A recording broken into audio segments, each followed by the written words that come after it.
பல்வேறு ஆன்ம நம்பிக்கைகளின்படி சொர்க்கம் அல்லது ஜன்னத் அங்கு உணவு மற்றும் உடைகள் உழைப்பின்றியும் தேவைகளின் அடிப்படையிலும் இறைவனின் அருளாலும் அல்லது கற்பக தருக்கள் மூலமாகவும் நேரடியாக கிடைக்கின்றன. அங்கு பசி, தாகம் அல்லது கிழட்டுத்தன்மை போன்ற கவலைகள் இருப்பதில்லை.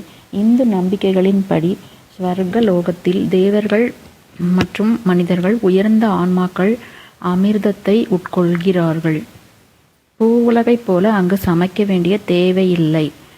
மனதை நிறைவு செய்யும் சாத்வீக உணவுகளும் தித்திப்பான கனிகளும் கற்பக விருட்சம் மூலமாக தானாக கிடைக்கின்றன. ஒளிரும் திவ்யமான உடைகளும் மலர் மாலைகளும் தேவலோகத்து தன்மையின்படி அவர்களுக்கு தாமே கிடைக்கின்றன. இஸ்லாம் நம்பிக்கைகளின்படி சொர்க்கவாசிகளுக்கு விரும்பிய கறி, கனிகள் மற்றும் சுவையான பானங்கள் பரிமாறப்படுகின்றன.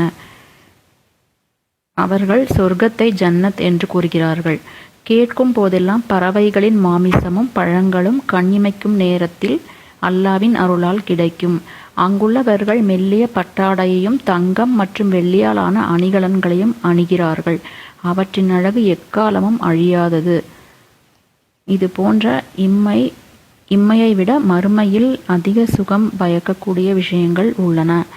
நாம் இங்கு செய்யும் நல்ல காரியங்கள் மூலமாக இந்த அனைத்து சுகங்களையும் நாம் மறுமையில் கண்டிப்பாக அடைய முடியும். இது கற்பனை கிடையாது.